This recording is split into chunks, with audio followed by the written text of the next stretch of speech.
Saudari-saudaraku yang terkasih, berjumpa kembali bersama saya Inspirasiku di Antara. Renungan Harian Rabu 29 Mei, Pekan Biasa yang ke-8. Semoga kita bersama keluarga dan komunitas kita selalu dalam keadaan baik, tetap sehat, dan bersemangat. Marilah kita mengawali renungan kita hari ini dengan tanda kemenangan Kristus. Dalam nama Bapa dan Putra dan Roh Kudus. Amin. Allah Bapa yang Maha Kuasa dan Kekal, Engkau telah menebus kami dengan darah Putramu. Semoga kami saling mengasihi dengan segenap hati, sebagaimana Engkau sendiri telah mengasihi kami melalui Yesus Kristus yang rela mengorbankan dirinya demi keselamatan kami. Sebab dialah Tuhan pengantara kami, yang bersama dengan Dikau dalam persatuan Roh Kudus, hidup dan berkuasa Allah sepanjang segala masa. Amin. Dalam nama Bapa dan Putra dan Roh Kudus. Amin. Inspirasi kita hari ini dari Injil Suci menurut Markus, bab 10, ayat 32 sampai 45. Marilah kita siapkan kitab suci kita masing-masing. Kita akan membaca bersama-sama lalu merenungkannya. Sekali peristiwa, Yesus dan murid-muridnya sedang dalam perjalanan ke Yerusalem. Yesus berjalan di depan, para murid merasa cemas, dan orang-orang yang mengikuti dia dari belakang pun merasa takut. Sekali lagi Yesus memanggil ke-12 muridnya, dan ia mulai mengatakan kepada mereka apa yang akan terjadi atas dirinya. Yesus berkata, "Sekarang kita pergi ke Yerusalem, dan Anak Manusia akan diserahkan kepada imam-imam kepala dan ahli-ahli Taurat. Mereka akan menjatuhi dia hukuman mati. Mereka akan menyerahkan dia kepada bangsa-bangsa yang tidak mengenal Allah. Ia akan diolok-olok, diludahi, disesah, dan dibunuh. Dan sesudah 3 hari, ia akan bangkit."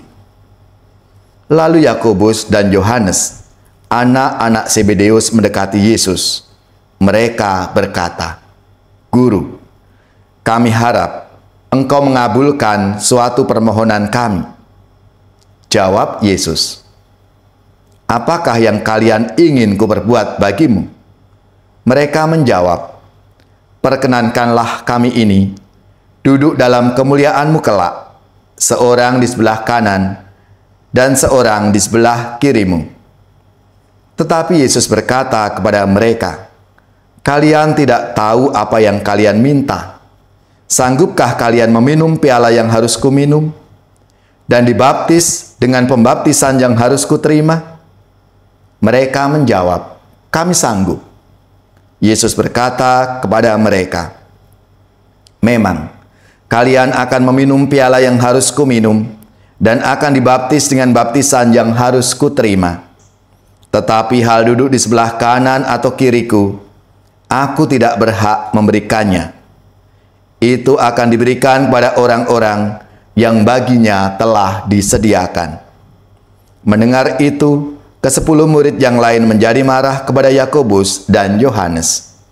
Tetapi Yesus memanggil mereka lalu berkata, "Kalian tahu bahwa orang-orang yang disebut pemerintah bangsa-bangsa memerintah rakyatnya dengan tangan besi, dan pembesar-pembesarnya menjalankan kuasanya dengan keras atas mereka. Tetapi janganlah demikian di antara kalian. Barang siapa ingin menjadi besar di antara kalian, hendaklah ia menjadi pelayanmu. Dan barang siapa ingin menjadi yang terkemuka di antara kalian, hendaklah ia menjadi hamba untuk semuanya. Sebab Anak Manusia pun datang bukan untuk dilayani, melainkan untuk melayani dan untuk memberikan nyawanya sebagai tebusan bagi banyak orang." Demikianlah sabda Tuhan. Terpujilah Kristus.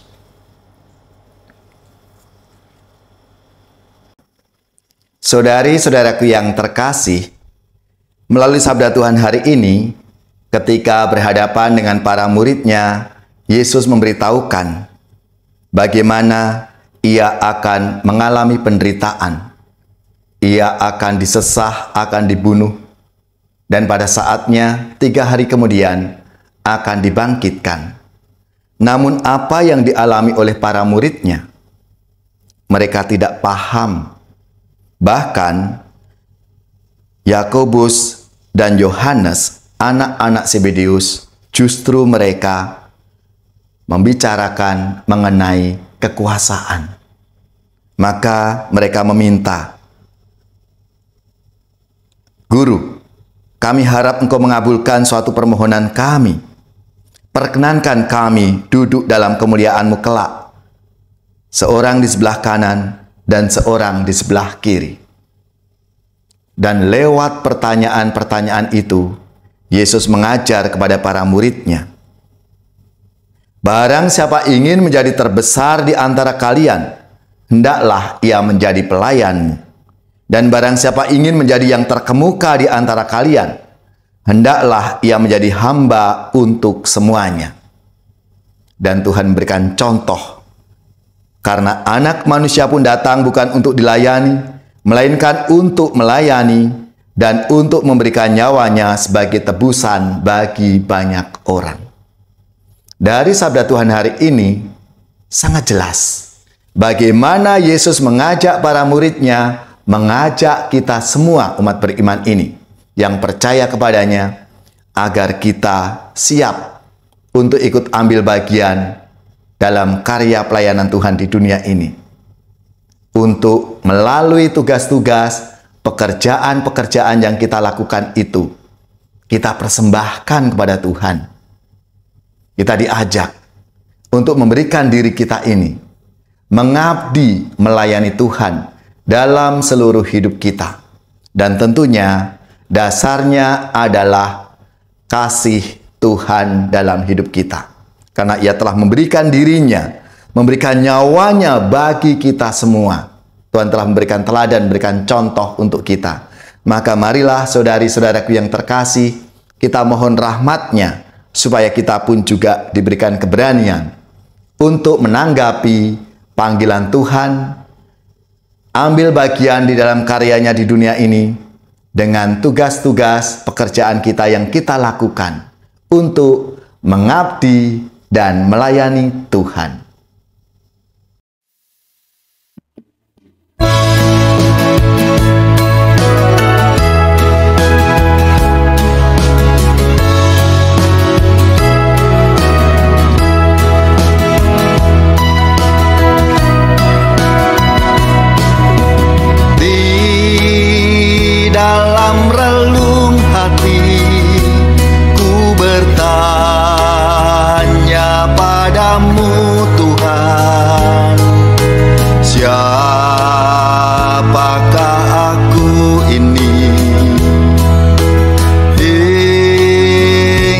Kau memanggilku, Kau sampaikan sabdamu untuk berbagi kasih,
Saudari-saudaraku yang terkasih, marilah kita mengakhiri renungan kita hari ini dengan mohon berkat Tuhan dan kita akan menerima tugas perutusan.